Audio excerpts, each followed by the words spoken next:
M. Bernard n'avait pas connu mon père, mais il m'en parlait souvent, sous une forme un peu mythologique. Et dans tous les cas, à un moment précis, il avait su remplacer ce père. C'est pourquoi je ne l'avais jamais oublié, car M. Bernard, solide, élégamment habillé, son fort visage régulier, fleurant l'eau de Cologne, était mon instituteur de la classe du certificat d'études et avait pesé tout son poids d'homme à un moment donné pour modifier mon destin. Et il l'avait modifié, en effet.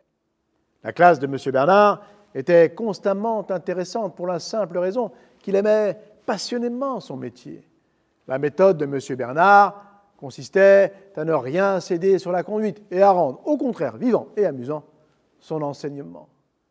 Seule l'école me donnait ainsi qu'à Pierre ses joies.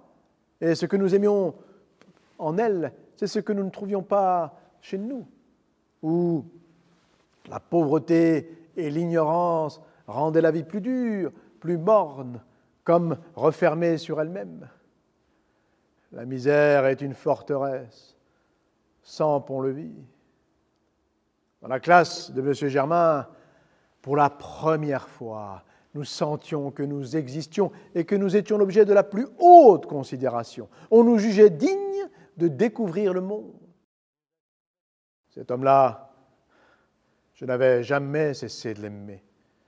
Même lorsque les années et l'éloignement m'avaient séparé de lui et que j'avais été sans nouvelles. Et bien plus tard, j'allais le voir chaque année, depuis 15 ans, chaque année.